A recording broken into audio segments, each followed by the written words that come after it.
You can now hear me. How is it going, everybody? My name is DeMarco, and welcome to episode 3. Episode 3. Trace, tree.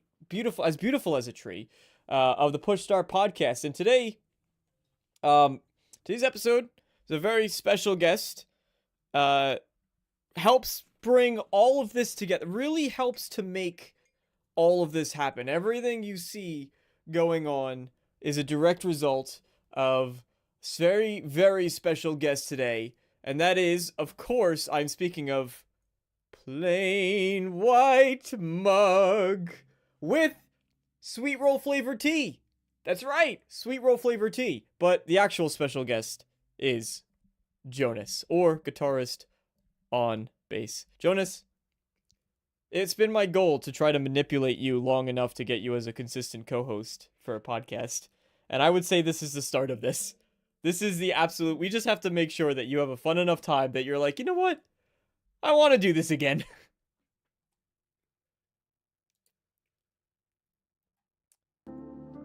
Okay.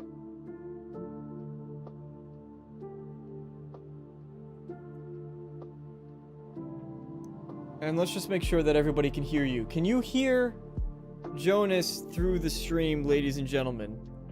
Please let me know. So anyway, Jonas, they can't hear you. That's an issue. It's almost certainly my fault. And I say, nope, sorry. Alright. We can fix this somehow. How? I don't know. But this is the fun part of streaming. Which is to say, I have no idea how it works. Jonas, tell me a little bit about the games you've been playing while I try to figure this out.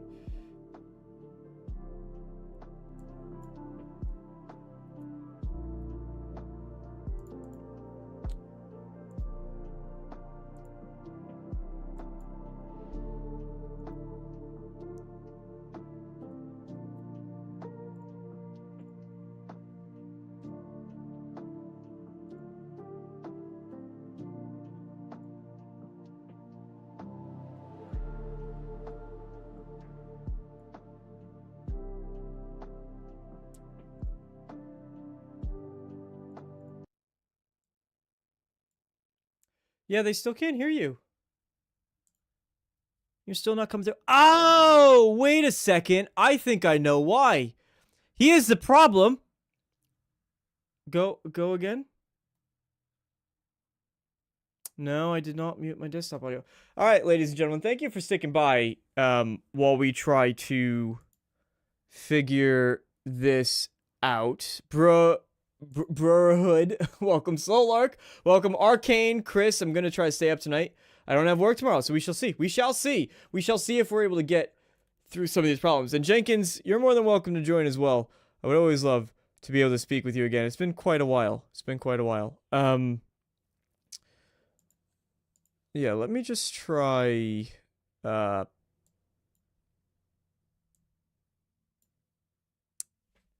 me try something here.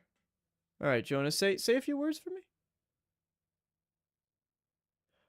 I don't know why it's not coming.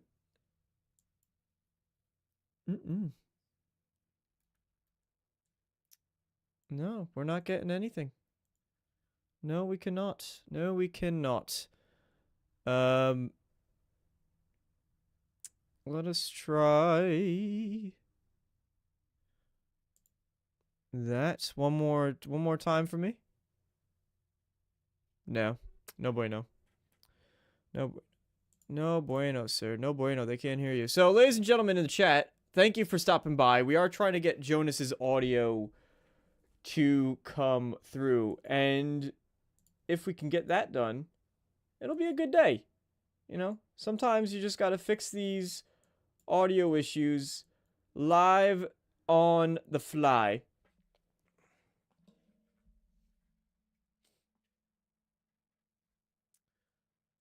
Okay, we're gonna go to a be right back. We're gonna be right back. I don't have a be right back screen, but I have a going live soon screen. So, let's just say we're working Let's just type in chat here. Working on some audio problems. Be back in a jiffy. There we go. Who uses jiffy anymore? All right. um.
Hello, hello, hello, hello, hello, hello.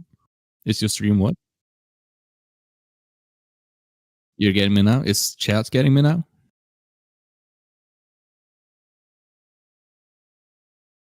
Say hi, Jonas. Yeah, I can hear him. He hath life.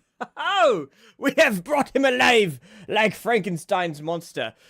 Yes, now you can say hello. Everyone can hear your serenading voice instead of my obnoxious one, so please. Oh, I wouldn't say that. Anyways, hello. I'm here. I'm not sure if I'm going to be co-hosting more than this. We'll see how it goes. But thank you for having me on. We have a couple of things to go through, and I think it's going to be interesting to get into the weeds of the details and whatnot. Yeah, and make sure Jonas sounds good in relation to the music as well. We want the music on the quieter side. We want it to be nice and peaceful in the background, so just make sure that's the case for all of you that are watching. Jonas is echoing now. Am I echoing? Sorry, it might be all the mountains around here. It is very mountainous where you live. It's basically Skyrim where you are. Let me just pull up feed on my own thing. Isn't this fun? See, who wants to become a content creator? All right. Jonas, give us some. Tell me a little bit about you've been playing a lot about Harry Potter. So it started when I came back on screen. It might be when I came back on screen. Tell me a little bit about about Harry Potter Quidditch. What appeals to you about it? I don't know what appeals to me about it. It's quick and simple fun. You can just jump in for a few matches. It's interesting because it comes across like it's very simple gameplay, but then you quickly realize there's a pretty high skill ceiling, and you can see yourself getting better at the game as you play it. And I don't know, it's basically a combination of like the same things that make games like Rocket League appealing to people, I guess. It's an interesting take on like arcade sports games, I would say, and it's been surprisingly fun. It's but I have a tendency to get really into games with inevitably small player bases. So there's not a lot of players on there. So if you think that might be interesting to check out, please do. They need more people playing it.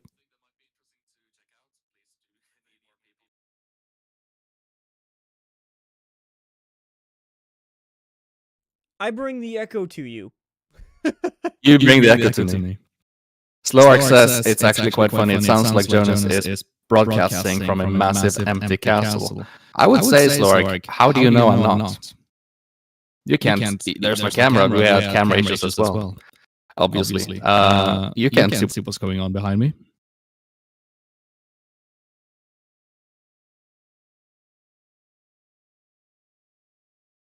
I might just be in a castle. That might be an issue.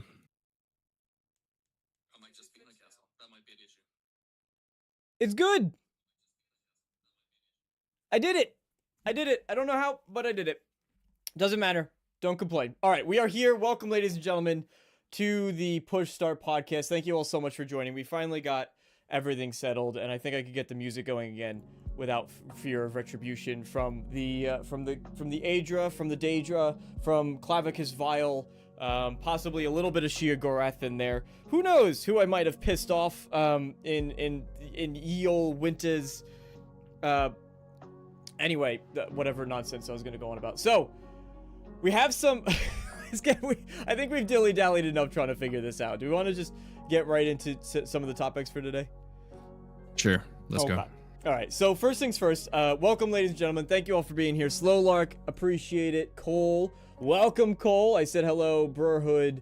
Harry Ballsack, welcome! Sony cancels 2 live service games. They're really good at canceling live service games, which honestly, I'm not going to complain about if I'm being completely honest. I will not complain about that. Chris, welcome as always. I hope you can make it. Let's see. If you need to go sleep, go sleep. I know what you do.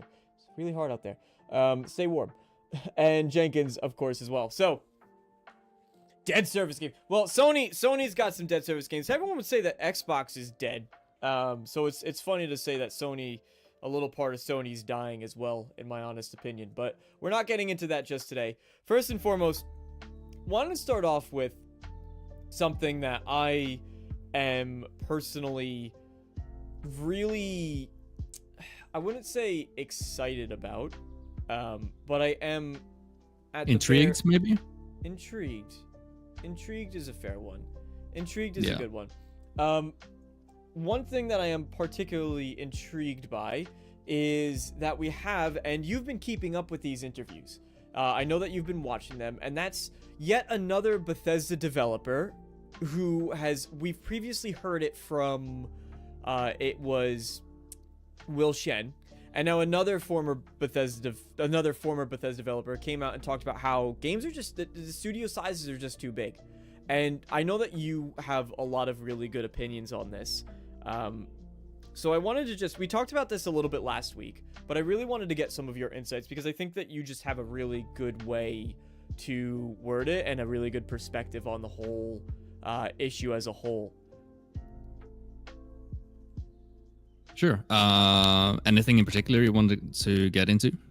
I think just the idea that studios, it's obviously a loaded subject, but I think just the idea that studios, people are leaving for these smaller things, and we're getting excited a lot of the time because we see that so-and-so has started X new studio. It's founded by, look at Dawn Walker, right? It's former CD Projekt Red project leads, and these folks, in this particular case, we don't know if they left because the studio had been growing and the scale of it, but it adds a lot of trouble. And part of the reason why, when we talk about an Oblivion remake, part of the reason why we're going to be talking about later on in the show, but one of the things that I personally am nervous I will bring up now is because it's being done by, of course, another studio, not Bethesda. It's being headed by Virtuos, but the concern there, I think, can also apply is the studio just too big to really make some of that vision come alive, which is why we love Oblivion in the first place. So when we look towards games like The Elder Scrolls 6, Fallout 5, The Witcher 4, and all these other projects, like these studios, why don't these games, as of late, it seems like they're just not as good as what we remember. Yeah, I think there's definitely something to be said about studio sizes and studios outgrowing their own, what should you say? Outgrowing what is good for them, in terms of capturing the same magic they do when they had a smaller team. Like, some studios pull it off being huge and having hundreds of developers, but I think there's something to be said about studios that start out with a small team and then growing really quickly over a short period of time, maybe not being able to adjust to it, and there might be growing pains in terms of how the company is structured. I know that several of the former Bethesda devs who has come on a podcast called what was it called? It's Kiwi Talks. Kiwi Talks, yeah, Yes. Exactly. Go check it out. It's really good content. Several of them have been voicing the opinion that some of the reasons why they moved on was, and it's not the sole reason, they have several personal reasons, of course, but some of it was that the company was no longer the same when they started out working there.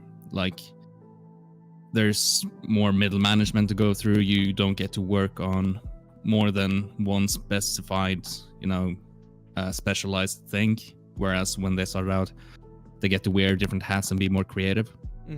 And I think there's definitely like that seems kind of, a kind of boring subject to get into in terms of like, it's like company structure is not really exciting to talk about, but I think there's something to it where it changes the workplace dynamics, and especially in a creative business like making video games. Especially a fantasy game. I mean, any game, but like I feel like as fantasy more so, you're not making a historical, like a Battlefield, or a Call of Duty, where it's a little bit more grounded. Sure, and I think that there's something to be said about that too, in terms of like the bigger studios working on shooters. It's a different kind of beast to something like this. But yeah, I think the sort of magic for sort of lack of a better term that you got from the previous games, I think more of that will be lost with future titles, simply because of the company no longer having the same structure of a smaller team, because a lot of the inspiration that is needed for it is sort of lost in translation from someone's idea that they might have. The one guy who's sitting at his desk every day like, man, it'd be really cool if we just had like, I mean, if you think about it, that's how like Hearthfire came about, isn't it?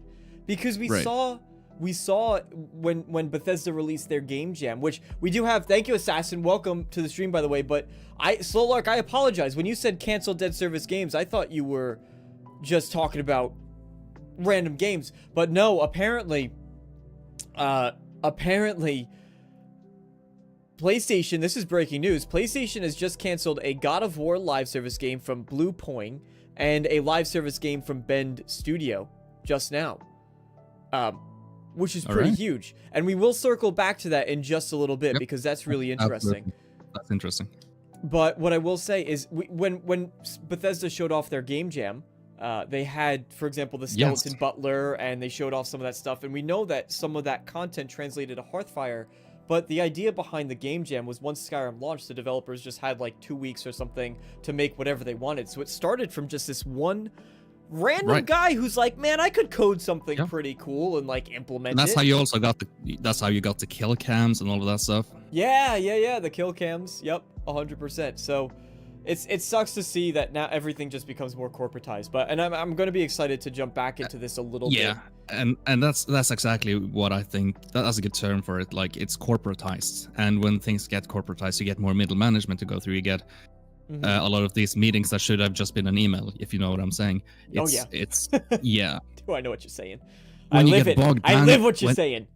Right. So when you get bogged down by that stuff, it really takes away the essence of what the company used to be. Like, of course, you would have that before, but it's like it's multiplied when you have so many more people to keep in check.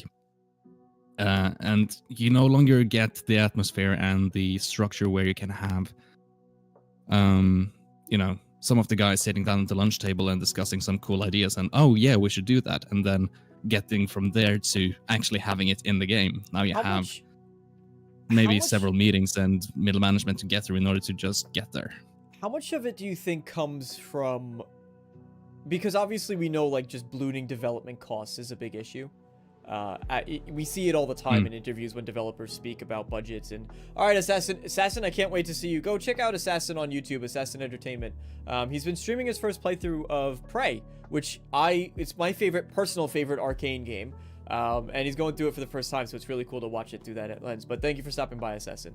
How much we constantly see this in interviews, like ballooning development costs, and how these games really are 3 times, 4 times, 5 times more expensive to make now, just because the amount of polygons and the lighting that you need to have, and the amount of people involved to make a door, right?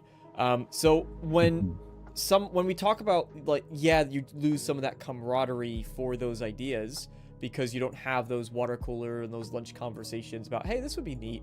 How much of it do you think too is not just because of the company growing, but because of the studio saying, oh, that is a cool idea, but do you know how much that would cost to do? And they're a bit scared of the financial and the time, of course, with all the game delays we've been seeing. For Bethesda specifically, and this I know because the devs have been talking about it, and you know it from before as well. That's not how Bethesda operates. When they make a game and they go into production, they just cram as much in as they can before the time limit. Yeah. And then polish afterwards. So that's not how. Like, of course, there's a process of filtering things out, and that's basically what Todd Howard's job is. He's the guy who gets to hear and see all of the ideas, and then filter through like what goes in, what do we have to cut that would take too much time. I think the costs of making games is, for the most part, it's not the technology, because technology is just making things faster and cheaper. A big reason for the push into ray tracing is because it was supposed to be cutting the time cost that goes into doing handcrafted baked lighting. Right. Right.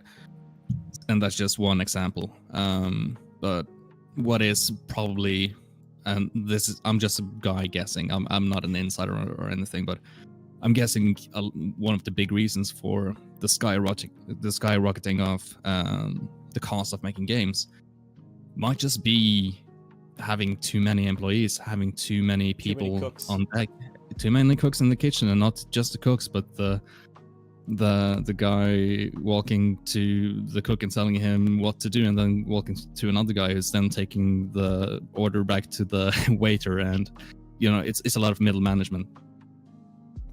Yeah, and it gets very messy very quickly. So yeah, I wanted to just bring that up because honestly I was stalling because I forgot what I was supposed to be talking about today. But it was something that I genuinely did want to talk to you about, just because I know that you have some really great insights. Sure. We're gonna get into a couple smaller little stories here, just a few minutes of things that I wanted to kind of talk about and highlight. First and foremost, Jonas, you and I both like modding. I like modding. Yep. You like modding. Mods are cool. We like modding. Do you have a favorite mod? Cool. Do I have oh, that's a big one. Do I have a favorite mod? Yeah. Probably, probably Skyrim based. Yeah, of course. Mine is Legacy of the Dragonborn. I can't play Skyrim without it. I know. You're telling me to get it every time we talk about it. Oh, it's so good. Have you ever tried it? No, I haven't. Oh, you're going to tell me gosh. To do it. But no, I don't think I have one favorite mod. I'm really boring when it comes to modding. I'm basically the guy who just I want it to be lore accurate, and I want it to look good. That's basically the two things. Legacy of the Dragonborn is lore accurate. That's the best part. Yeah. So anyways, I think probably like something as simple as like parallax textures. Just the big good overhaul of. Okay, you are boring. Making the textures look good. Yeah that's me. Really? Of all the mods, parallax textures? How can you go without it, dude? I don't use parallax. Oh, well, there you go. That's how ignorance is bliss. Yeah, we like mods. So Baldur's Gate 3 is following in the footsteps of Bethesda Game Studios, which Bethesda, of course, complain about them as much as you will for things like Creation Club and paid mods and stuff like that, but they are also the ones that are making it more accessible than ever before. They did bring mods for the first time ever to consoles, which honestly is incredible, in my opinion, that they were able to do that. But Baldur's Gate 3 also has that functionality as well. And they just hit 100 million mod downloads for Baldur's Gate 3. And they celebrated. I want to pull it up. I want to pull it up here really bad. I should have had this ready to go, but they celebrated in probably one of the best possible ways, which was by showing what I'm assuming is their most popular mod. Let me just put this right here on my desktop, and I'm just gonna drag this right into the frame here. Possibly one of the best best mods that I've ever seen. Are you familiar with with oh, I gotta find the name of it. It is called Withers. It involves our best friend Withers. Where?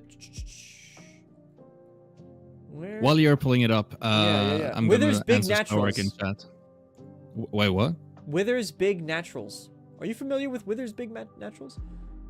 I'm familiar with Withers. I'm not familiar with his naturals.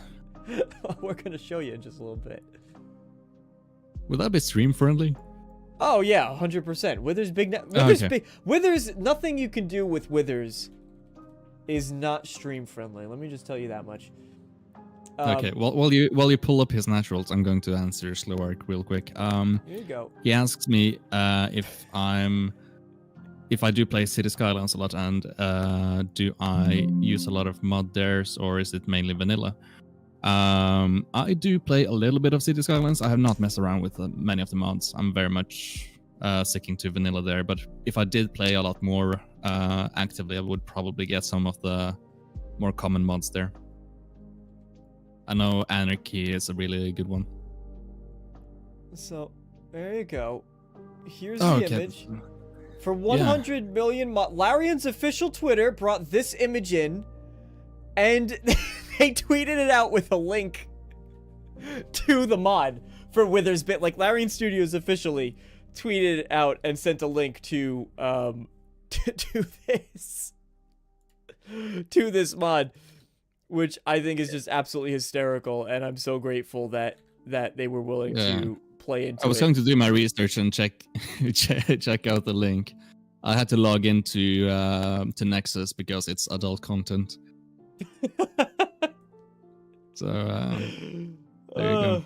But congratulations to Larian. Congratulations to Withers for getting the appreciation that he deserves. Appreciation That he deserves. That's right. I think this is exactly the type of story when I do like bite-sized stories in the beginning of the show to warm up for the show. This is exactly the type of stories I want to be able to bring up. For reference, I'm checking the mod page right now. There's 3.7 thousand unique downloads for that specific mod. It's an important one. You can't play without it. All right. Anyway, if you haven't played Baldur's Gate 3, it's probably one of the best RPGs ever made, so go check that out, along with Divinity Original Sin 2, which I think is the best RPG ever made, in my honest opinion. Jonas, I know you haven't played either. We were supposed to play it together. I'm sorry, that's my fault. Yeah, I was about to say. It's not my fault. Alright, it's fine.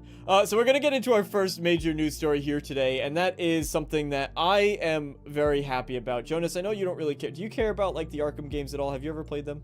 I haven't played any of them. Okay, so, no, this is... No. Alright, so I'll go through this one fairly quickly, but...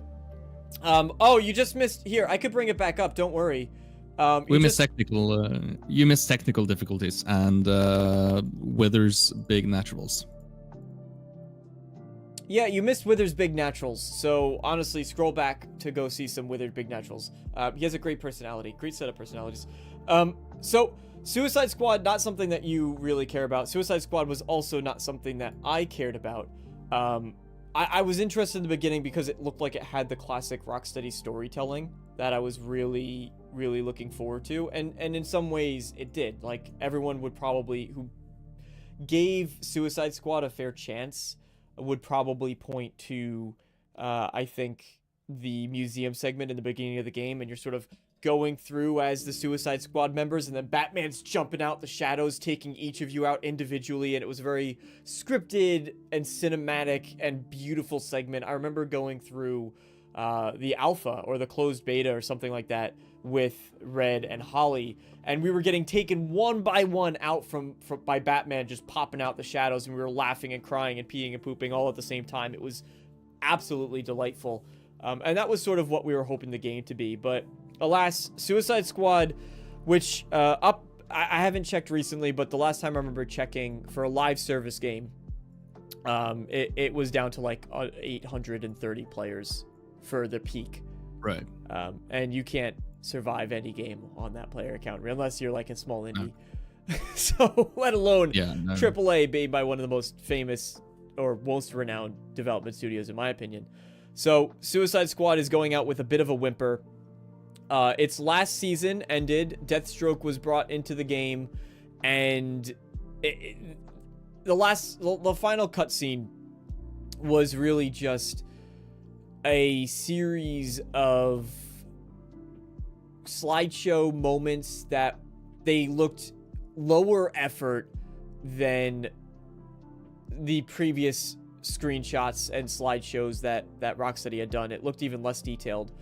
And they basically just said that all the story events that happened in the game didn't actually happen. So Suicide Squad killed the Justice League. You go out and you're supposed to kill the Justice League, but all of them were clones, including Batman. The one that everybody was really upset about was the way that Batman died in Suicide Squad, because of course you played as him for 3 games and he's the most famous superhero on the planet. Sorry, Spider-Man and Superman fans. It's Batman. Let's just be realistic. That's not because I'm a Batman fan. But yeah, so they killed him off in a really unceremonious way, and then it doesn't matter because he's just a clone. He's just a clone. And the only one who actually died was Wonder Woman, who was the best written character in the whole game. Was Wonder Woman.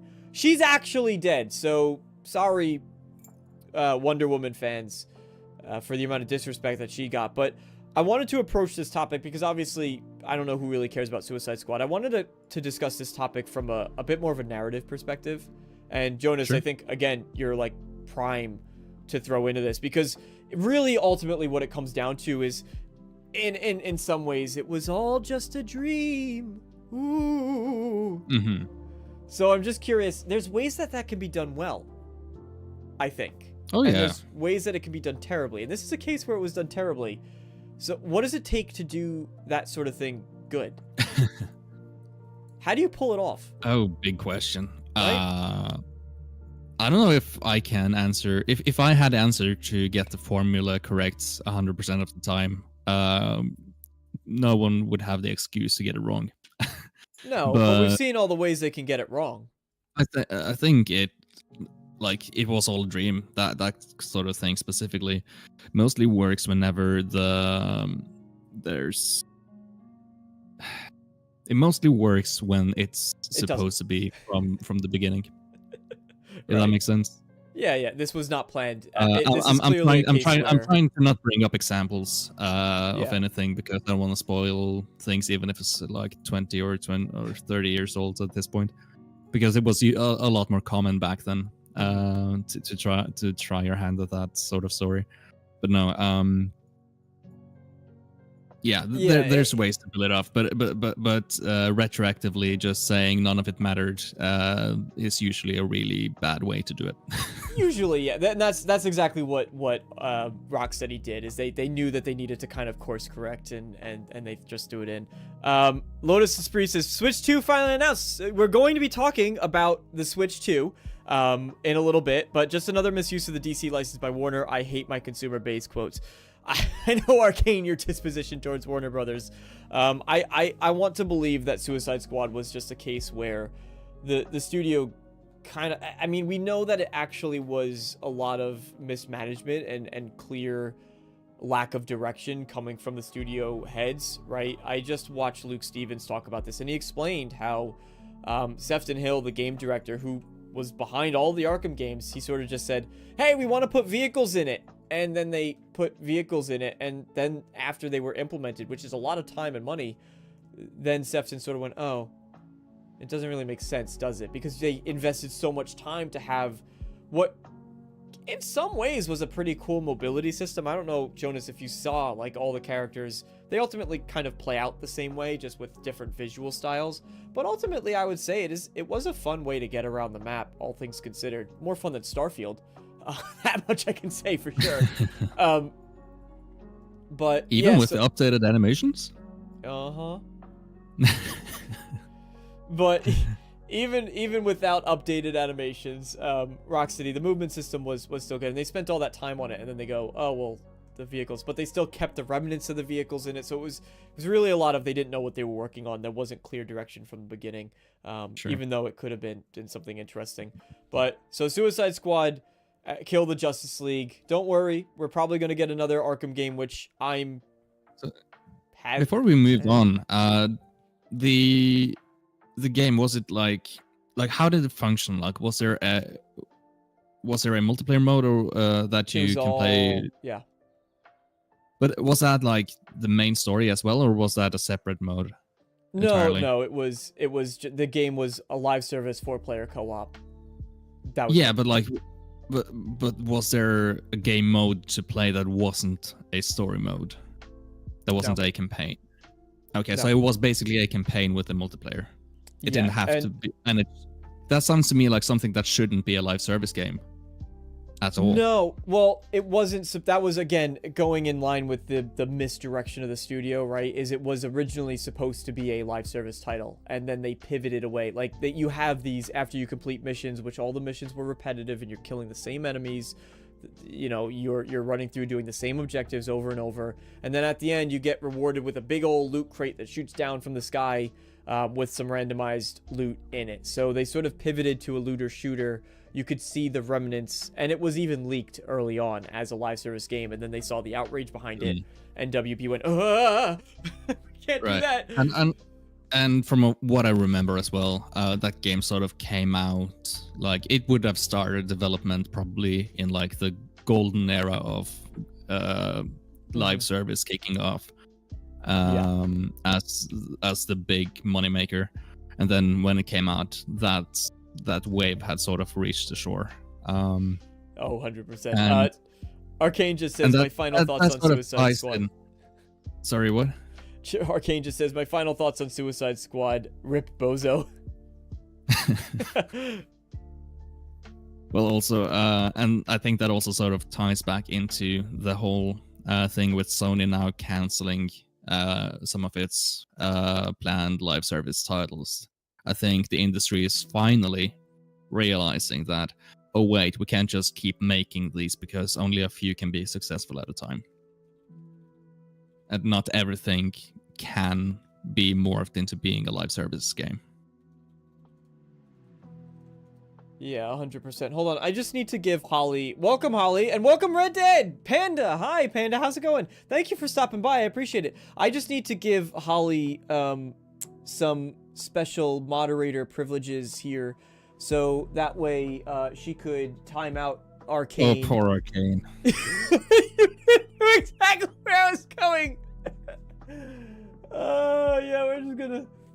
Arcane, you might as well just run right now before she can get you. Yeah, we just need to make sure. Can manage. You should have a second account that you never tell anyone is actually you. There you go. So now, Holly, feel free. Hope you're having a fantastic Thursday too. Holly's having a great Thursday now. I can tell you that much. So there you go. When not if, but when Arcane decides to step out of line by saying something.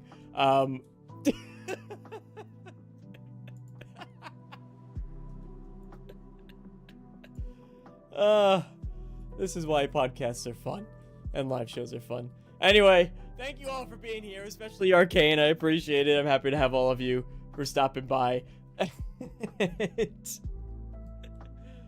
All right. Any thoughts on I know you don't play the games, but I'm glad that Suicide Squad is done. It's sort of a breath of fresh air. I'm not confident in Rocksteady, if I'm being honest, because obviously a lot's changed. But I hope for the best for them, honestly, because the Arkham franchise it's one of my favorite gaming trilogies of all time. Yeah, you can't stop talking about them. No, it's amazing. Yeah. All right. Likewise, even if I don't play them, I hope for the best of any studio to be able to make what they want to make and make good things. 100%. And you know who makes good things? Is Nintendo! Nintendo makes great things! And one of those great things is a Nintendo Switch 2. Jonas, I also know that you're not really a Nintendo guy. No, not really. Yeah, I'm also not I'm not against Nintendo. It's just I haven't had a Nintendo for Oh, a very long time. I did have a 3DS. That was the last thing I had from Nintendo. Okay. I Okay. have never had a home console. My sisters had the original NES. That's about the closest I've gotten to one.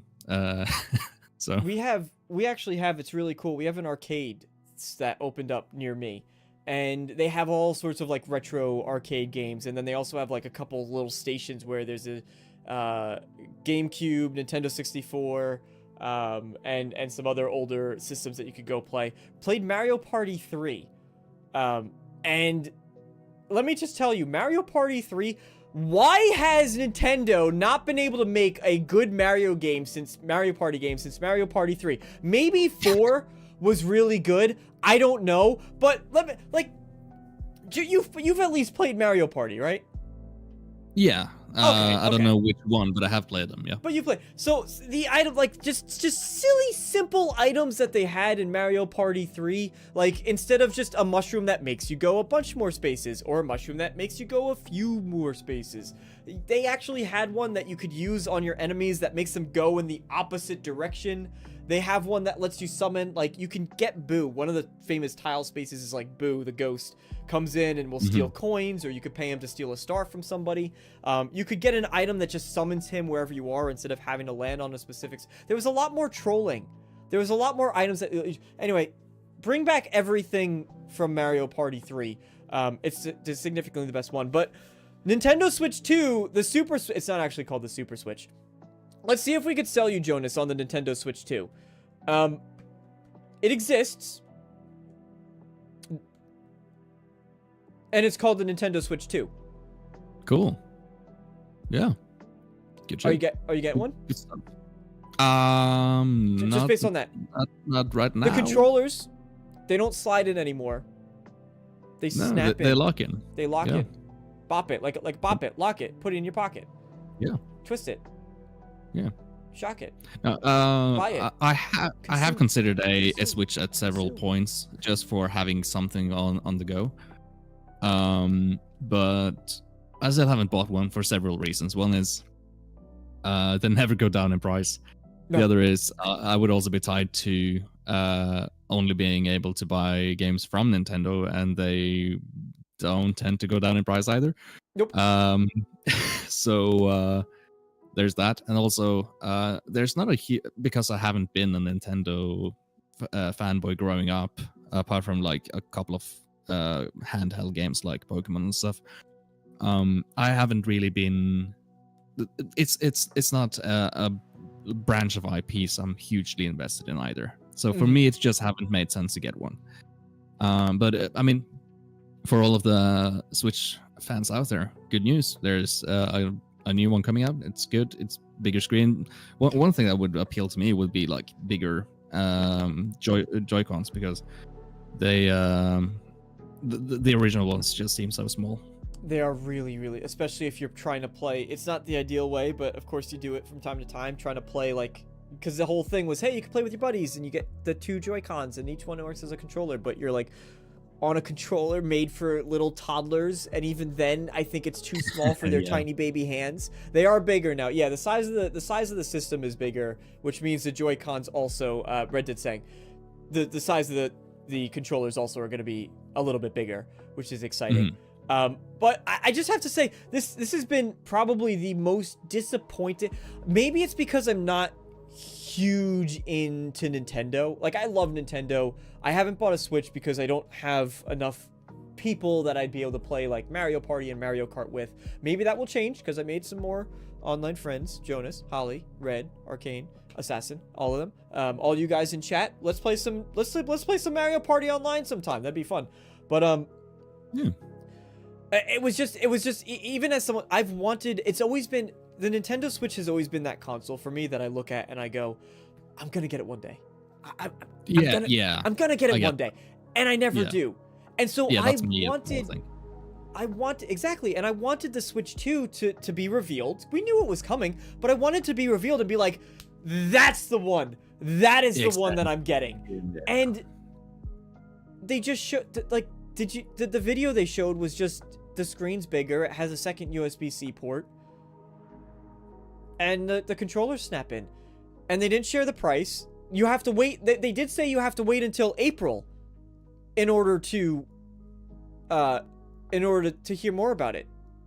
So they revealed it now in January, and you need 3 more months before you actually get any of the useful information. Because things like resolution, screen size, battery life, the launch games that are going to be coming with it, none of that was revealed. So anyone who is invested in the Nintendo ecosystem, I'm curious to see if you think along the same lines as me. I'm coming, again, as someone who want to buy the console, the system, and was it April or February? Damn the American date system. That's I agree with that. That's actually a good question. I don't know. You have days, then months, then the year. I mean, it should be that straightforward. Holly's saying April 2nd. Holly's saying Okay. April 2nd. Red Panda says it's probably because they haven't made massive changes, but it is just a trailer. Wait for the reveal in February. I think we will understand what is different. Holly's saying April 2nd. Sure. 4/2/2025. April 2nd, 2025. Yeah, so I don't know. I was just I'm not the type of person that's, because I can wait for these types of things. Like even when Bethesda announced Elder Scrolls 6 and now we're 7 years later or whatever nonsense it has been, and I go, all right, they're still working on it. Like there's nothing I can do about it. Right. But even something like this, I hardware, maybe it hits me a little bit differently, where I wanted to be excited for hardware. And I will be in April. I'm not saying that I'm not going to buy the system because of the reveal. But I certainly think it was a very anticlimactic way to do it.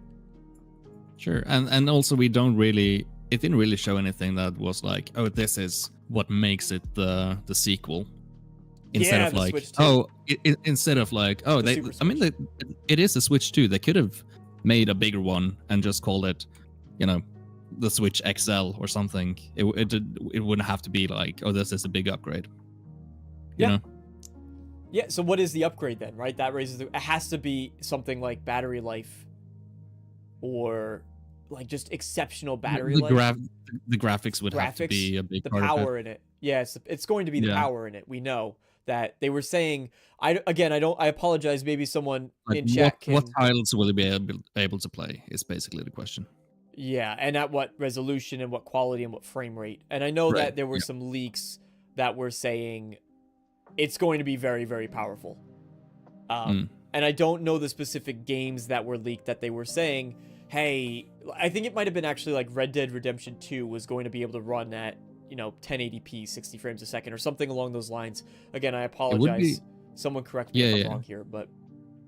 It just hit me like, since like the past few years, we have had technology in graphics come that is, helped along with the use of AI. And it just hit me that it would be really cool to see how that could be implemented into handheld gaming in order to push the frame rate, push the resolution beyond what would be natively possible on the hardware. Would you buy Skyrim on the Switch 2? Of course I would. All right, there you go. It would be like the 12th or 13th time to buy the Skyrim, but yeah, absolutely. So my other thing too is we're both not Switch owners, so I think it's actually we have an interesting perspective of it. Sure. Which is to say, why Nintendo survives because of exclusives. So Assassin left. I was really hoping that he would stay because I stay for all of his streams. Humble brag. But literally I stay until I fall asleep. I'm not entertaining enough for Assassin, but that's okay. He has high standards and he's entitled to that.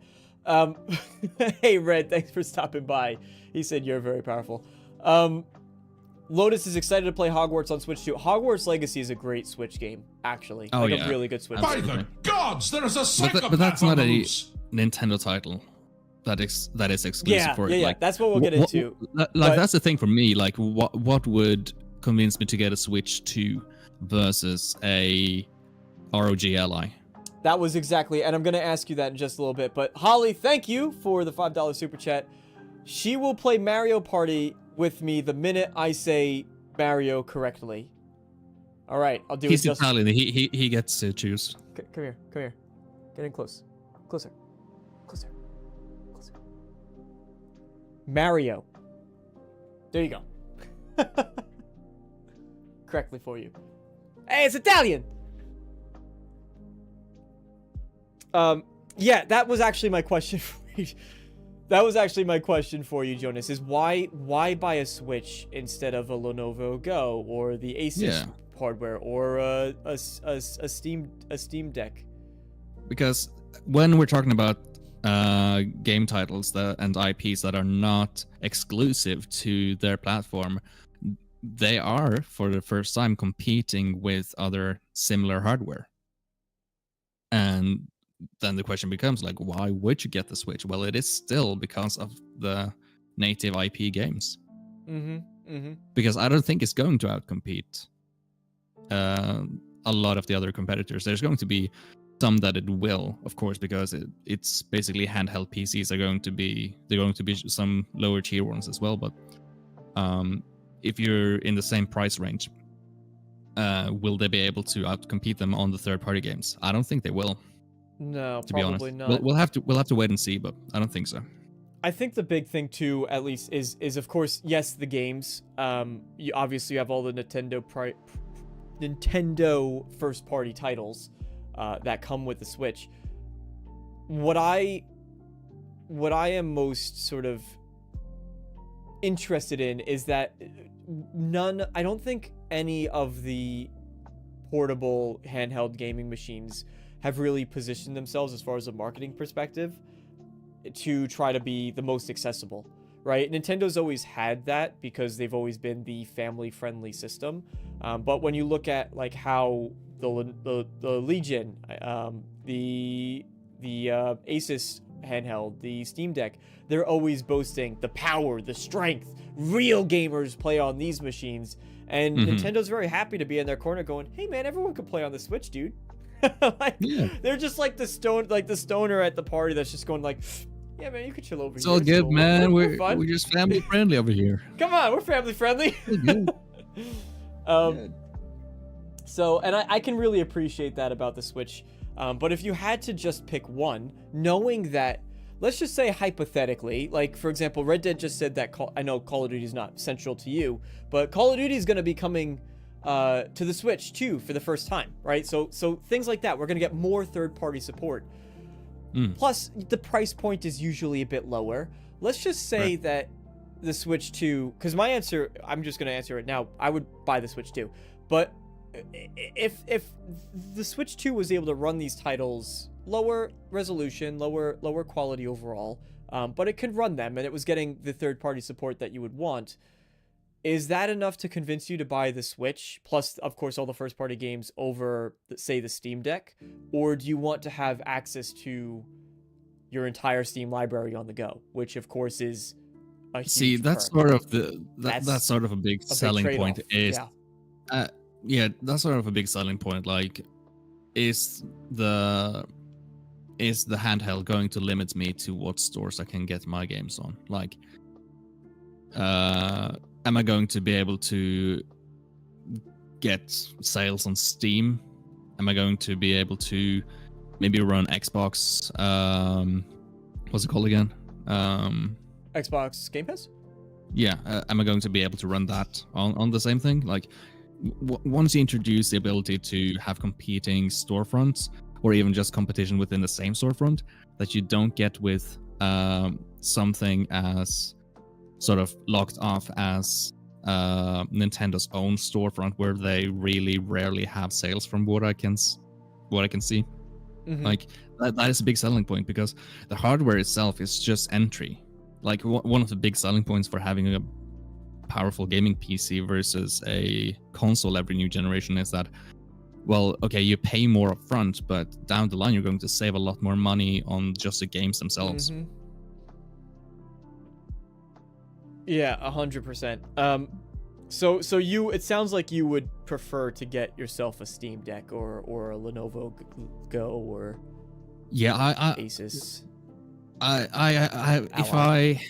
if I was certain about having a handheld console at all, I would probably do that. But Mhm. I don't even know if I landed that customer base because I don't think I need a extremely powerful handheld on the go either. And like I have an old laptop that I often use for like some indie games and stuff when I'm on the go. Right. That I can stick to. It's a MacBook from 2015. It's still going strong. And even on that, I can stream games to like I like Christmas, not last year but the year before. I was playing Skyrim on it through Game Pass.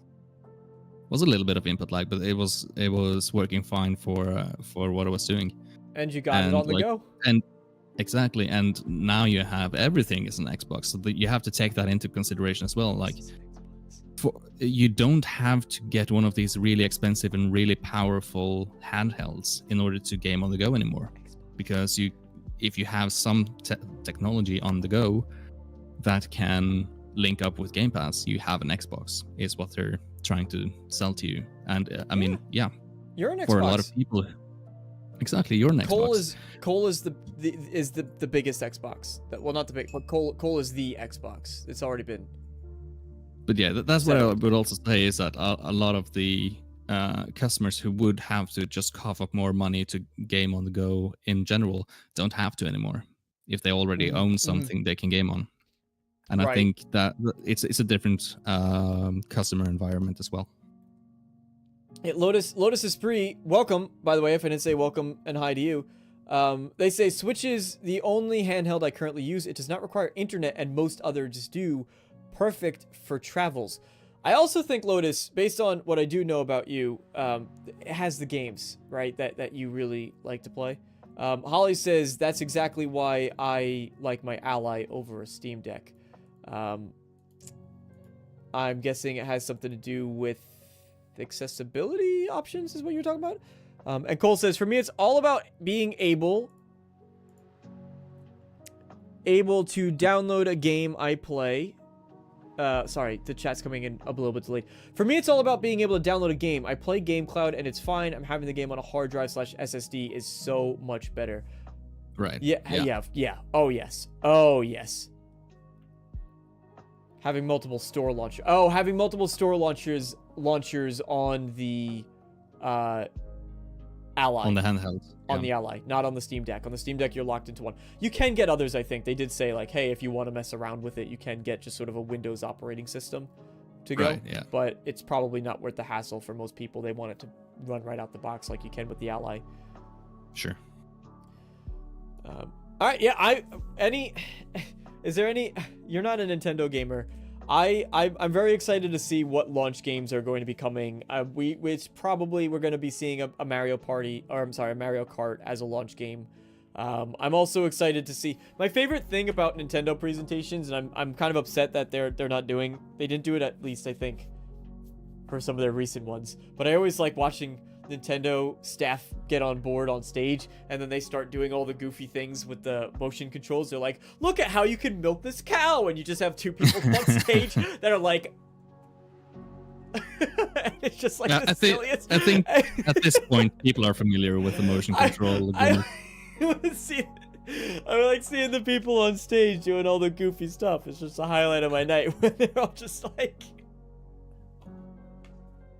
They're just like... Anyway,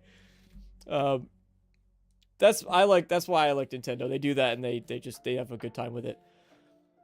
But looking forward to Mario Kart. That's super fun.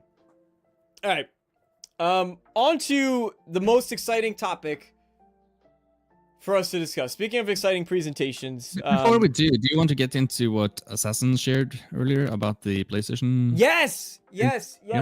I don't have too much to say about this, admittedly, but sure. I have some thoughts. So Assassin had shared that a God of War live service game, as well as an unannounced, I guess, live service game, both from Sony, have been canceled. This follows a string of live service games that's being canceled by them. Primarily, the one that comes to mind, of course, is the It's The Last of Us. The Last of Us multiplayer game that was canceled. Then you also have, of course, Concord. Didn't last very long at all. So now, following in that string is God of War, massive IP. There's still supposedly Horizon Zero Dawn multiplayer title that's in the works. But who knows? After seeing something as big as The Last of Us, now God of War being canceled, honestly, I don't have much faith in those projects either. Right. And honestly, I would say that the specific titles themselves is not really the story here. The story here is the type of game they're supposed to be trying to make overall, which is live service.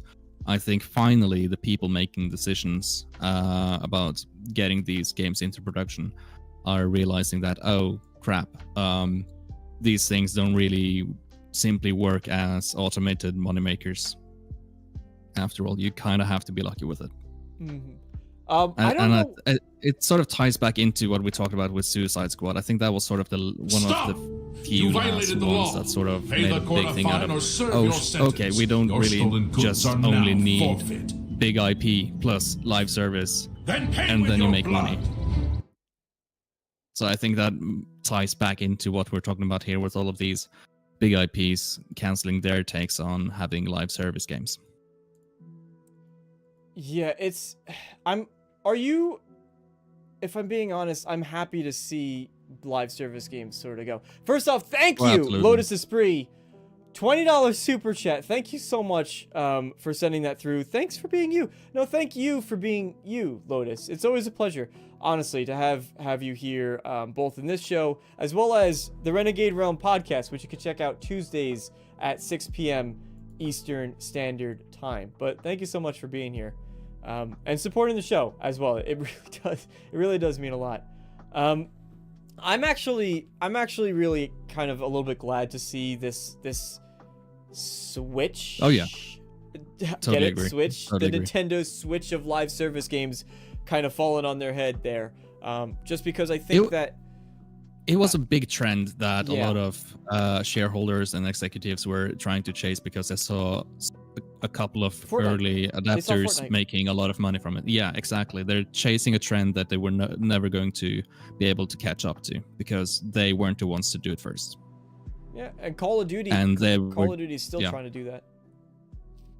And I know there's some people who enjoy playing Fallout 76 in the chat, and I'm not saying it's a bad game at this point, but I don't think Fallout 76 would have started development this year if this was the year that they were supposed to be starting development on it in terms of how the landscape is looking. Because that game was sort of launched for the same reasons at the same time.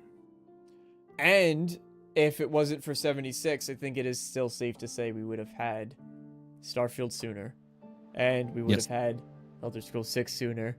And, Yes, and as much as people like 76, was it worth it?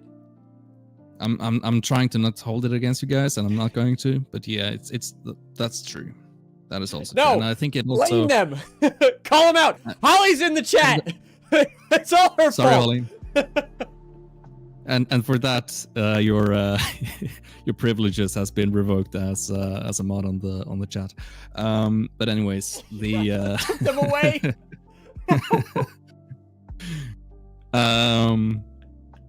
yeah, I believe that 76, and I've said this since the beginning. I believe 76 was initiated as a project to chase that same trend. And unfortunately, I think it's been a huge factor in Bethesda losing a lot of faith with both fans and the gaming audience as a whole over the years. Do you think Starfield would have been received better if 76 wasn't in between?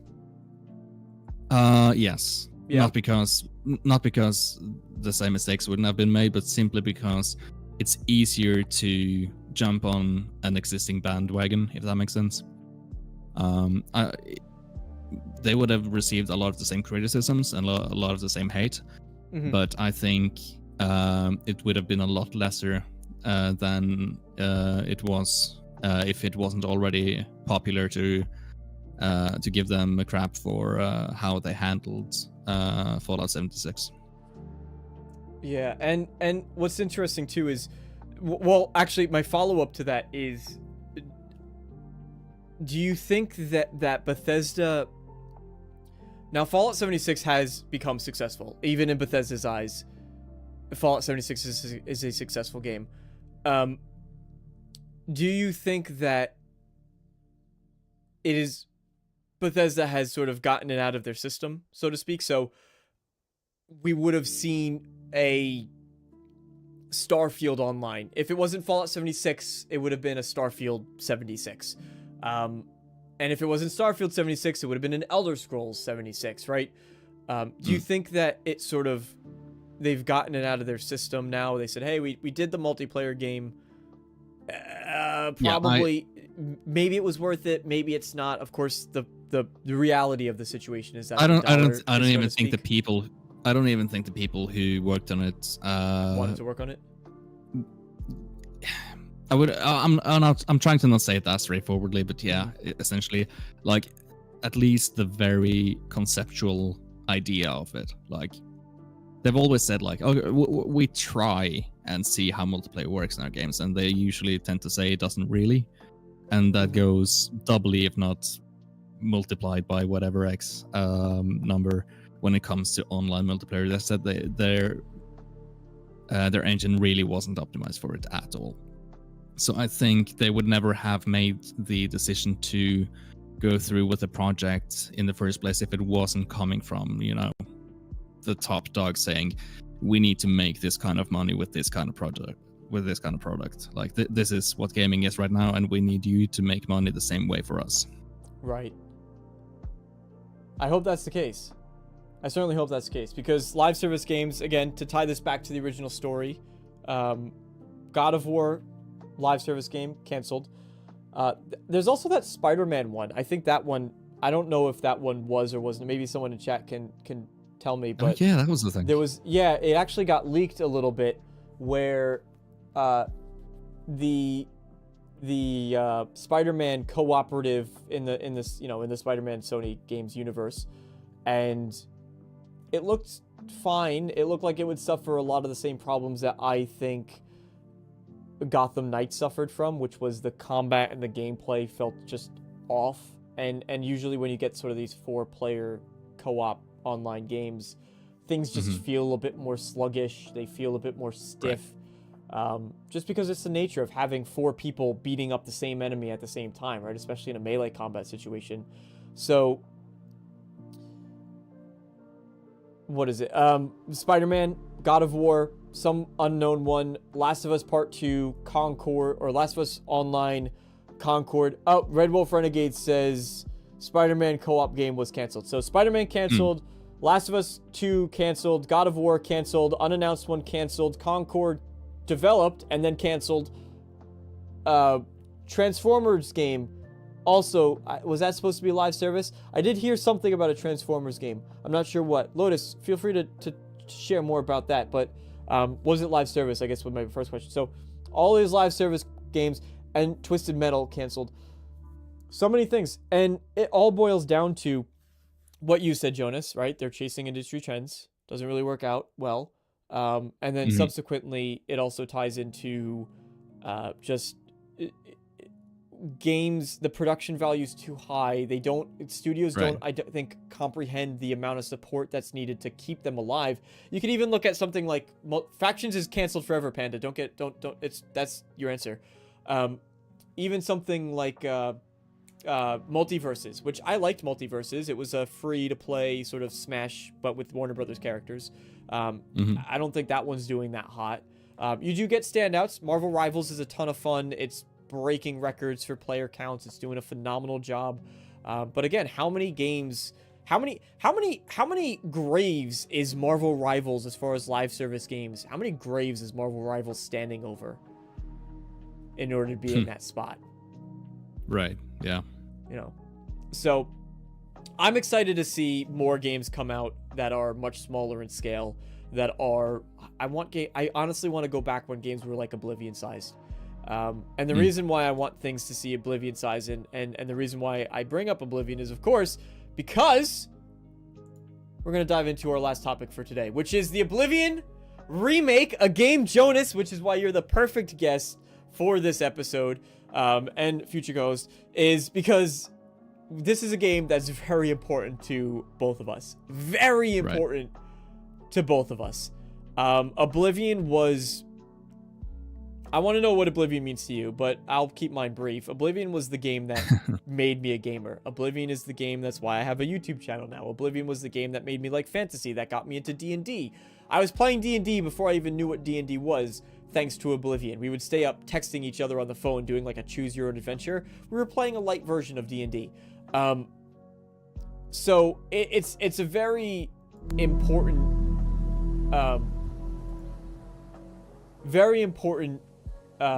game to me.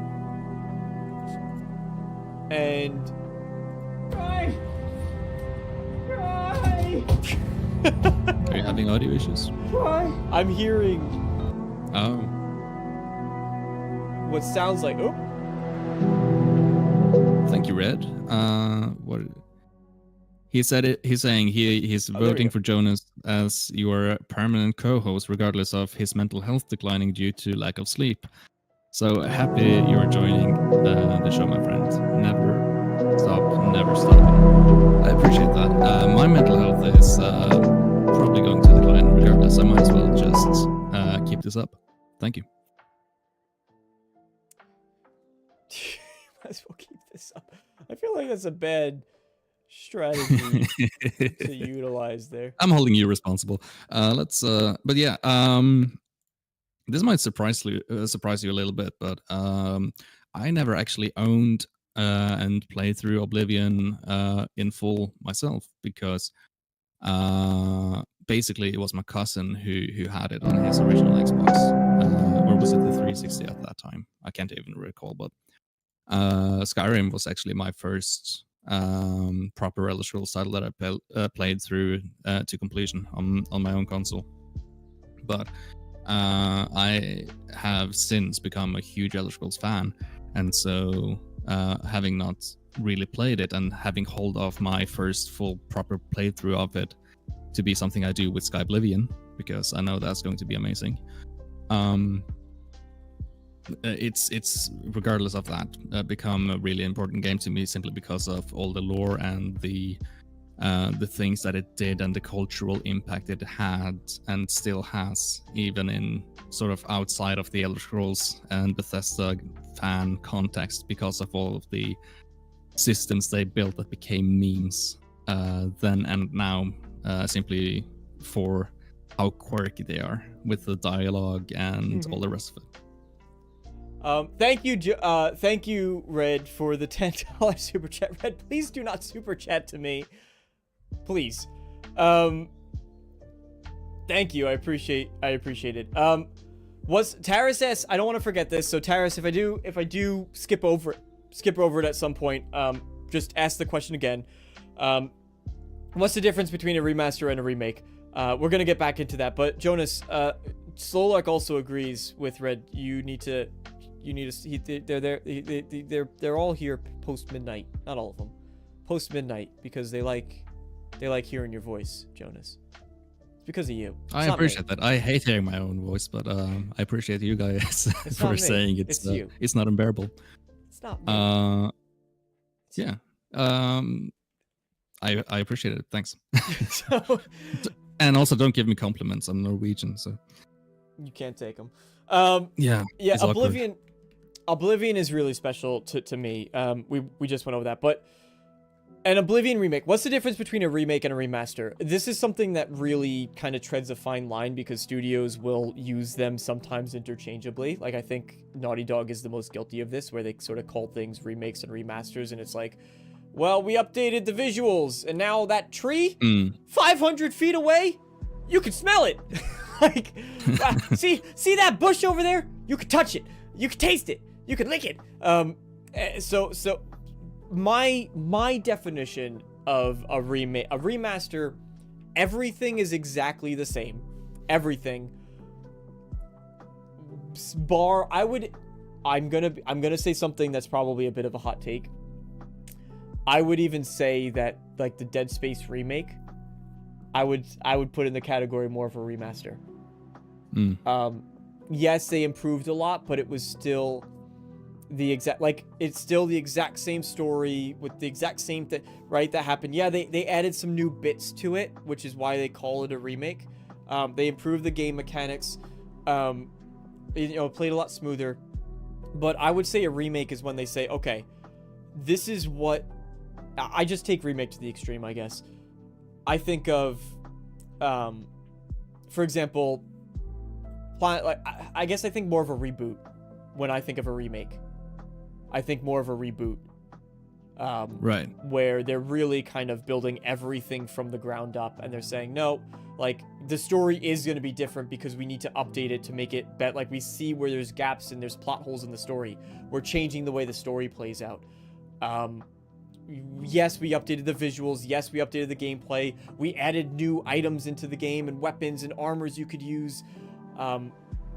Really everything just sort of being built from the ground up. So I guess I go to the most extreme version, but I look at Oblivion. I would say for most people, like, Oblivion is a remake, which you could see the gameplay footage here in the background, where they're rebuilding the cities because they want the cities to be more lore accurate. They're rebuilding the landscape to make the landscape more lore accurate. They're rebuilding the dungeons to make the dungeons more accurate, and the area around the dungeons to make sense within the context of why the dungeons were put there in the first place. Like, all of this really in detail stuff that Bethesda just at the time could not possibly do.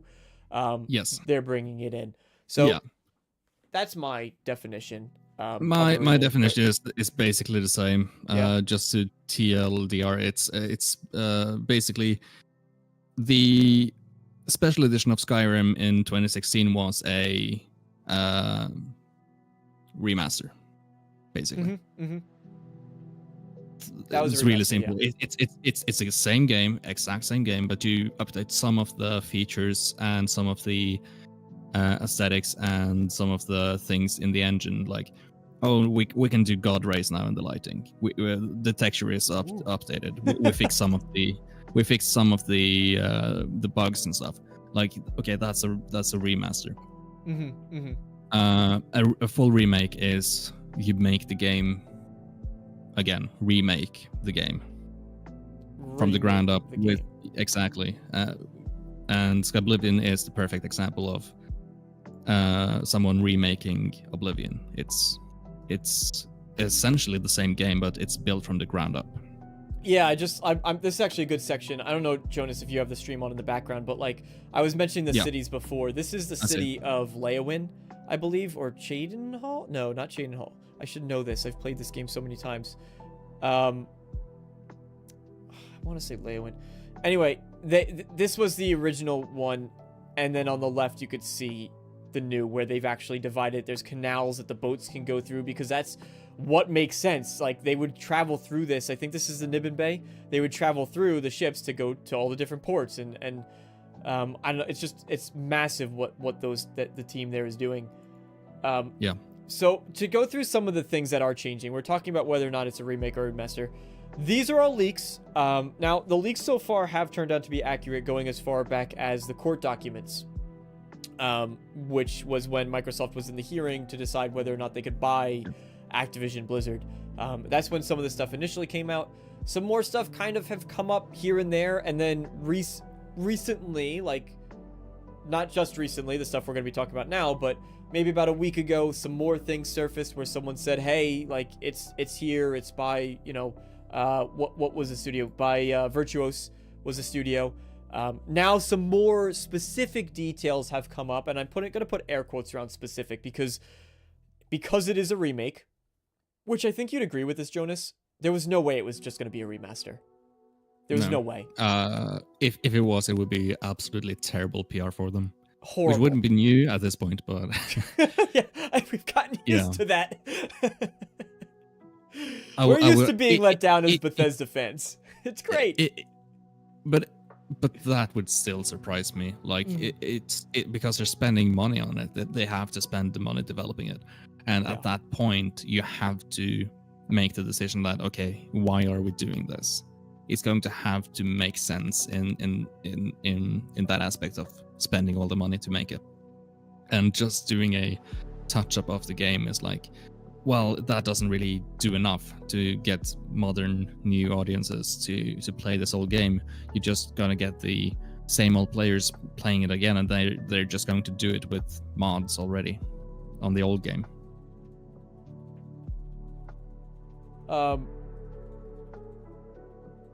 Yeah, Arcane said he doesn't wish to be. Said he. I'm gonna keep my speech PG, but he said in chat he doesn't wish to be something anymore. So it clearly was the power getting to his head with the moderator. So I had to take that away from him so he could to help him in his wish there. So I hope I granted it. You're welcome, Arcane. I'm just here to support you. The best king is the one. The best king is the man who doesn't want the power. Just saying. Lotus Esprit says Horizon Zero Dawn Frozen Wilds Remastered is the most beautiful game I have seen. I'm super impressed. I will say, as much as I kind of will rag on Horizon Zero Dawn and the remasters that they did, because I think they're completely and utterly unnecessary, visually speaking, they are very, very stunning, especially when they do get brought into a lot of these modern visuals. Better gameplay on its way. Yeah, so some of the things with specifically details about this new Oblivion remake. It's being made by Virtuos, which they're known for making remakes and remasters of varying quality, if memory does serve right. They've had some bad launches, I believe. Don't quote me on that though. We've already talked about this before, either here or on other streams, but the remake is said to be using Unreal Engine 5, so they're going to combine Creation Engine and like the physics, and to be able to pick up every book and do all that stuff. They're trying to make that work in Unreal 5, which I think there's a massive discussion to be had there, but I don't want to dwell on that one just today. That's just like, yeah. Because that's a whole thing on its own. Gameplay changes. This is some of the new stuff. This is some of the new stuff that they have going on. Specific things they've mentioned. Yeah. Or so not that they have mentioned, but that the one guy who wasn't supposed to say anything mentioned. Yeah. So unless the stamina system, a less punishing stamina system is mentioned with fewer knockdowns when your stamina is depleted. I always found the stamina system in Oblivion to be very, very silly.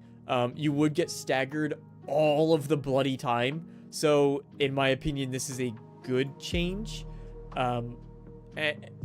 I don't know. It's sort of one of those minor things. If they did or didn't change it, I probably wouldn't notice because it has been a very long time since I've played Oblivion. But I'm sure when they were testing it, they realized like, hey, you know what? This probably should be tweaked. Stealth. Sneak icons are highlighted with revamped damage calculations for stealth.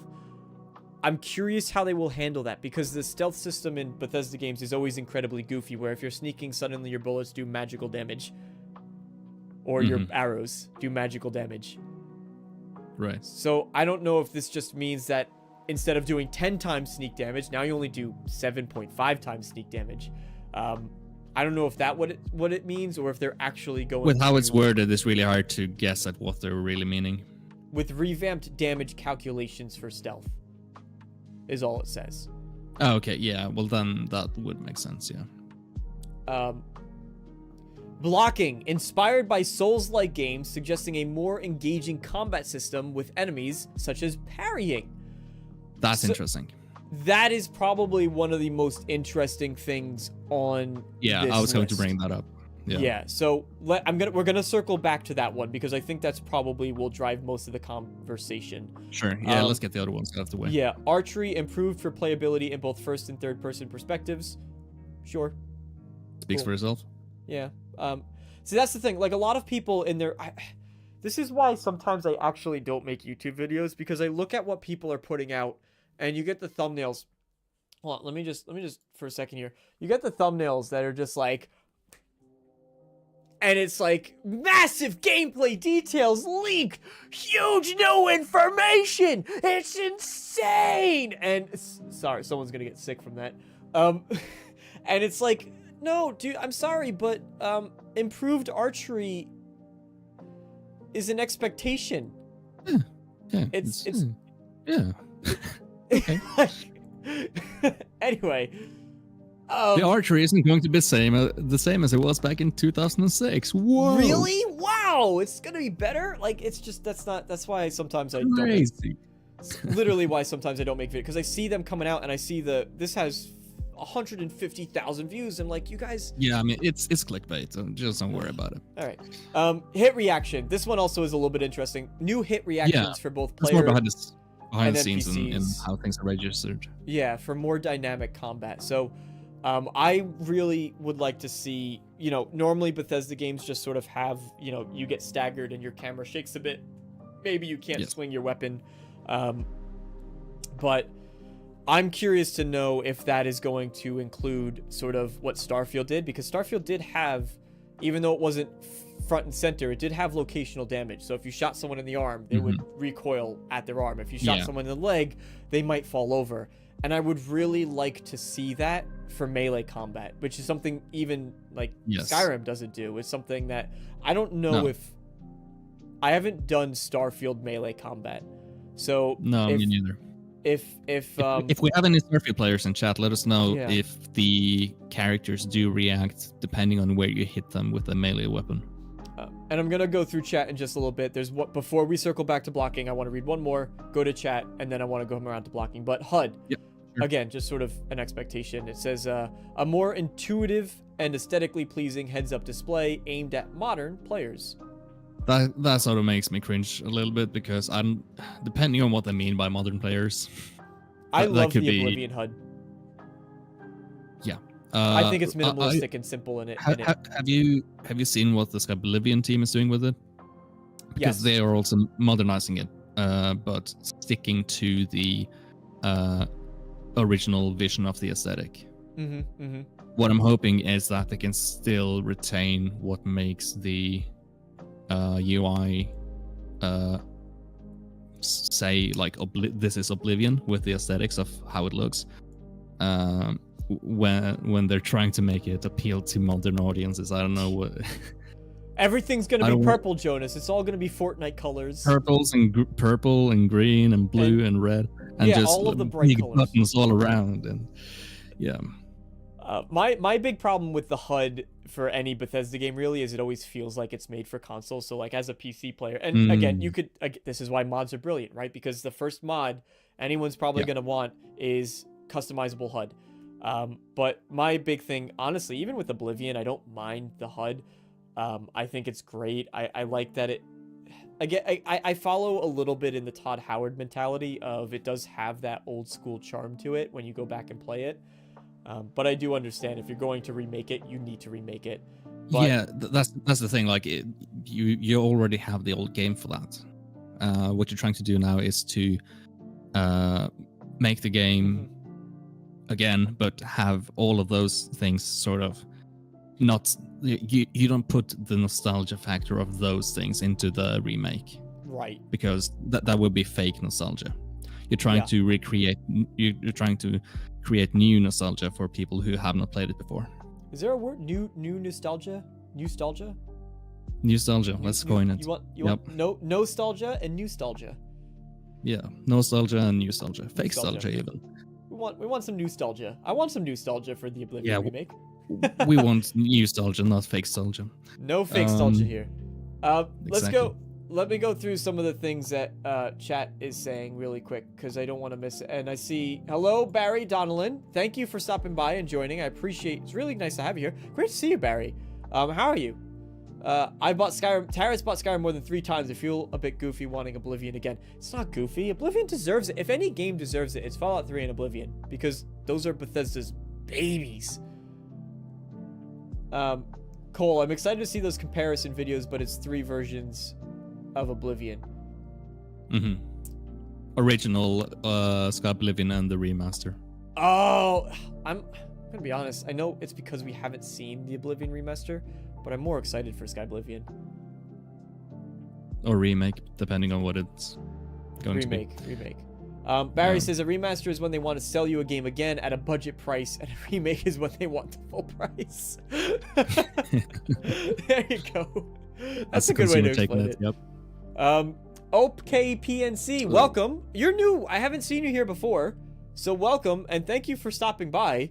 I hope you're enjoying the show. Maybe this Oblivion remaster is how Bethesda tests new engine development. Well, We know that's not the case because we know that Elder Scrolls 6 is being made in Creation Engine. We don't know that for sure. We don't know that for sure. They were scanning. They were very scanning. probable. It's highly probable. They were scanning. We know that they scanned Shirley Curry's face, which could be done with Unreal and whatever the pairing of this engine is. That's the thing. Like both engines have facial, their own versions of a lot of the same technologies that's going to be part of making the game. So we can't really say for sure. But whatever it is, the decision is already made because the game is being made. So they're not going to change their engine midway through. So the question then becomes, did they already decide on switching engines? There is, I'm not saying I think this, but there is a slight possibility that whenever they decided to outsource this remake of, what was that accent? Remake of Remake. I was starting on remaster and then changed my mind. And you have different A's in your language. So yeah, they started a remake of Oblivion, and it might be that started production before they went on to Elder Scrolls 6. And by the time this started on Elder Scrolls 6, they had seen that, okay, this may actually work, and might have decided to give it a go. I'm not saying I believe this. I'm saying it might be a possibility. Yeah, that'd be interesting to see. I know I'm a bit old school with it, where I still have faith in Creation Engine more than a lot of people. I think most people have given up on it entirely, and they're like, just move on, Bethesda. But I look to, I don't know. I think that I'm of the opinion that I can go back and play Oblivion and I'll have a great time with it, even today. I can play Skyrim right now and I'll have a great time with it. And I could mod the living daylights out of both of these games. And I think it's more of a, but I won't go back and play Starfield anytime soon. And I genuinely think, or Fallout 4, I think it's a problem with the games, not the engine, personally. Because if it was a problem with the engine, I wouldn't be able to enjoy Oblivion. I will also say that it's, and I agree, it's not a problem with the engine itself. I voiced this in our chat recently that for me, if they were to switch engines, it would not be because of the limitations necessarily of the engine, but the limitations of having to develop it themselves to the degree that they are. While the competition is basically working on the latest version of whatever Epic is doing with Unreal. So they are going to always be behind in the technology, or in terms of how much of the new technology they are able to recreate within their own engine. So the limitation is not necessarily with what can the engine do, but more with what are they able to make it do while also making the games they want to make, and how much are they going to not be able to catch up with everyone else. I really need to get working on my Indiana Jones review because I love these little notifications so much. I see that's minimal. Thank you, Chris, for the $20 super chat. 2025 is gonna be. You see, I'm getting sleepy. Jonas, I know you're sleepy. I could hear it in your voice. So, 2025 is gonna be your year. I'm hoping for it. This is my goal. Is this show? We're gonna keep this show every week. In fact, I'm gonna be gone next week. Just really quick, I am gonna be gone next week, but I'm already planning to work on something that will have a live premiere video. So it's not gonna be a live stream, but it'll be a premiere. So it goes live. Everybody could watch and chat in real time. I won't be there to chat with you, unfortunately, because I will be away on vacation. But I wanted just my goal to keep this consistent as part of that. So I hope you enjoy it. But yeah, OPEC PNC. I'm gonna go with that. Maybe this is a test of a hybrid engine development where some pipeline can be offloaded to other engineers, hence easier engine development. Possibly, yeah. Before you go, can I ask where your hoodie is from, DeMarco Dude? Really cool, thank you. Yeah, Jonas, while I show off my hoodie, do you want to talk about, we'll get through this topic and then we'll wrap up for the night. Sure. The blocking system. They said, so I'm just going to reiterate what was said specifically. really quick here. So Blocking said, inspired by Souls-like games, suggesting a more engaging combat system with elements such as parrying. Right. Thoughts? So yeah, thoughts. That's good. One of the big things that the Elder Scrolls games need in both in this and in Elder Scrolls 6 is an update to how combat functions and feels. We all know, and some of us love the combat system in Skyrim, but it is kind of dated and floaty and doesn't feel that great compared to modern titles. Completely. And yeah, and so especially the point of having parrying being included seems like a very intriguing part of how they are going to make it more modern. Skyrim had, I don't exactly remember how Oblivion did it, but Skyrim had like the closest you got to that with their game was essentially the staggering you can do when you do a shield bash, or a blocking bash with your weapon. That's basically the closest they got to anything like that. And if you can get more things like that into the system in a way that feels fluid, because you can easily do that, but make it feel like timed event sort of thing, where combat feels floaty in the Elder Scrolls games, but it also doesn't feel like it's sort of, it doesn't feel like you're trying to learn specific moves from specific enemies or anything. It feels fluid in that way as well, where it feels like anything can sort of happen at any moment, and you don't really have to sort of, learn any movements or anything. So I hope they can sort of keep the natural way the combat feels, while also making it feel more impactful and more dynamic.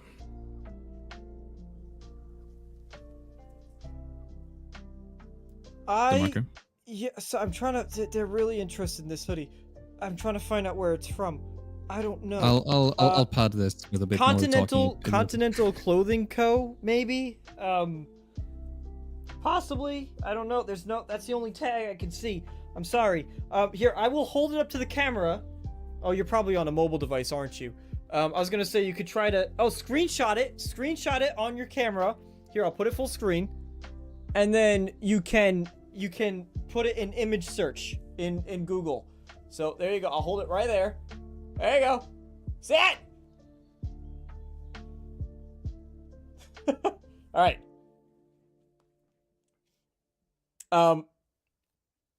Anyway, maybe it's a time block and not a parry. No, they said specifically parry. High Hope Clothing. They said specific. I think ultimately things like rolls would be really appreciated. And what I think Virtuos needs to try to figure out, and maybe they could do it because they're spending the time on it and they're working, like Bethesda, when they make the Elder Scrolls 6, they're not doing a whole brand new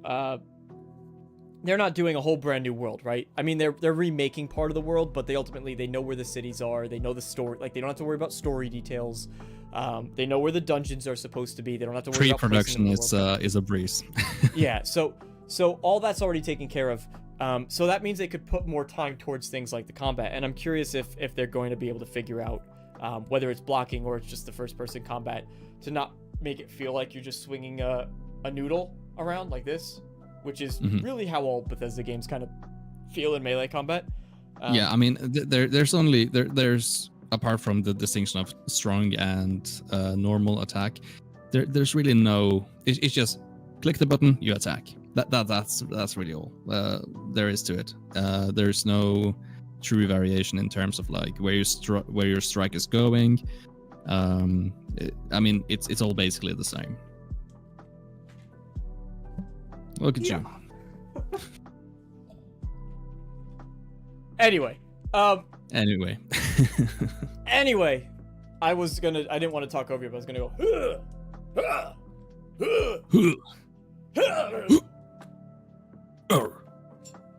So anyway, thank you. We're losing. I'm losing myself. Thank you everybody so much for joining. This has been probably our best episode of the show yet, and I have wonderful, absolutely phenomenal supporter who joined me for today's stream, the Plain White Mug. Thank you, Plain White Mug. Thank you, Jonas, so much for joining me tonight. You really made episode 3 something very special, and I think a lot more intellectual conversation that I could have just by myself. Thank you so much for the super chats from Holly, Jonas, Holly, Red, Chris, and Lotus. Thank you so much for your support in that way. I appreciate it. Barry, thank you for being here. Solark, Red Wolf, Arcane. I'm not going to go through every single person. I apologize. But, who else? Panda for stopping by. Welcome. I think it's your first time here. Taris. Arcane, I said. Jonas for being here in the beginning.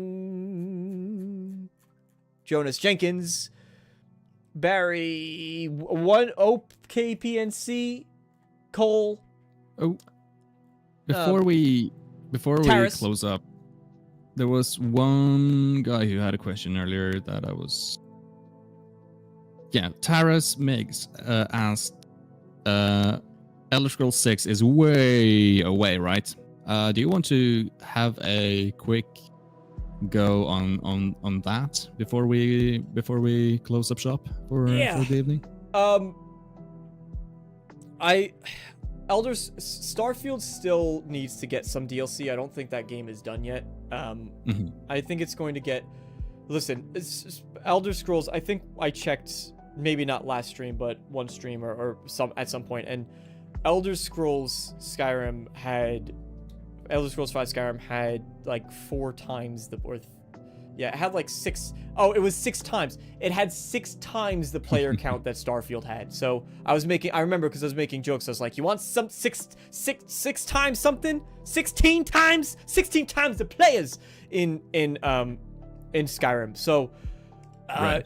Look, Starfield, it just didn't attract the audience that Bethesda was hoping for. And I think we'll probably see one more DLC for it. And if they don't get the boost that they, or really a big resurgence, I have a hunch they're going to move on. So, Yeah. with that said, my expectation would probably be without 2028. 28, okay. I think 28. So without dwelling too much on that point, because I disagree a little bit, because I think they had it in the cards to plan for a really long-term development on They did, supporting yes, but it plans with content. changed. It might have changed. I'm just putting it out there that we don't know for sure right now if how that is going to look. From what I understood, that they were trying to do some sort of DLC at least once a year. But anyways, moving on from that, 2028 seems very reasonable. I'm looking actually right now on my second monitor at the screenshotted title release schedule that came out with the FTC core documents way back when, and Starfield at the time was slotted for a fiscal year release in 2021. We all know that was pushed a couple of years ahead into 2023.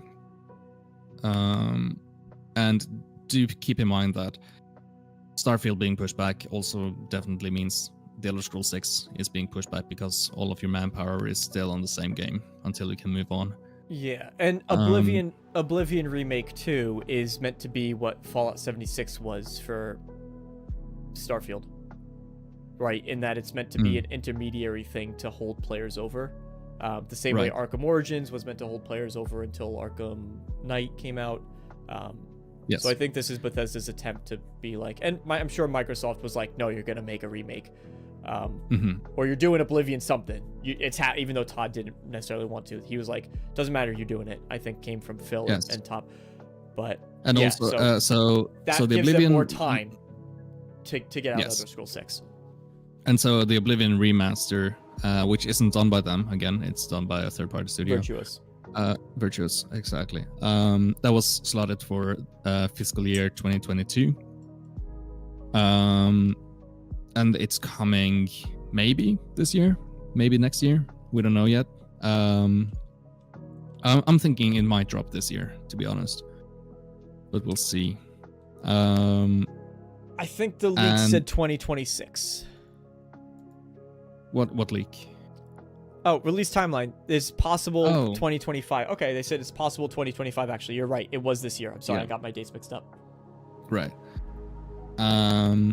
And so let's see, where am I at? So Elder Scrolls 6 was originally slotted for 2024. And seeing as how Starfield was pushed back to 2023, we're seeing a couple of years there for the release of that title.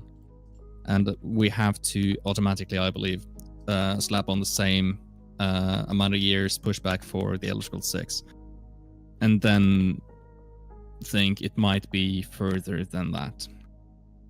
I'm saying at the earliest, if they're doing, like, if everything went smoothly and they have everything lined up and everything is working perfectly and everything just, goes on rails, it might be ready at the earliest in 2026. But I do believe that 2028 might be a more conservative guess that probably is more in line with reality at this point. 2028. That'll be 17 years. Don't remind me, please. 2028. Skyrim will almost be hitting its 20-year anniversary. Skyrim will almost be able to drink by the time Elder Scrolls 6 comes out. It already would be in some. It already would be in the free parts of the world. I mean, and we're just talking legally. Culturally, it already is drinking some places, probably. There you go. And on that note, I'm gonna go pour myself a drink after having a wonderful show. Jonas, thank you again for being a part of it. I hope you had fun. I know you're not gonna say you didn't while we're still live, but. No, this was terrible. I hated every second of it. Please don't make me do this again. All right, bye, everybody. No. Thank you guys, all of you for being here for tonight's show. I really appreciate it. This genuinely was our best show so far, and it's only episode 3, which means it's only going to get better as time goes on. Thank you, Jonas, for joining. Link to Jonas for some more of his insightful comments is on Twitter if you want to go check him out on Twitter. It's rarely. I rarely post. Sometimes he speaks in Norwegian on Twitter, so if you want to learn how to speak Norwegian, you could go follow him on Twitter. And you can go follow me as well if you're not already. I promise I don't spam Twitter too much, and the way the algorithm works, you wouldn't even be able to see my tweets anyway. Stay tuned for next Wednesday. Again, it won't be a live stream, but I'm working hard to try to crunch something else out for all of you guys before I leave to get on a plane Saturday morning. So that gives me about 24 hours. So thank you all, and have a wonderful night. And I'll see you all next time. See you guys. I have to go back to the going live screen because I didn't set up the ending. So there you go. You have it. You have the file. I know. I didn't use it. It's in the same folder. Don't judge me, Jonas. I'm judging. I'm trying.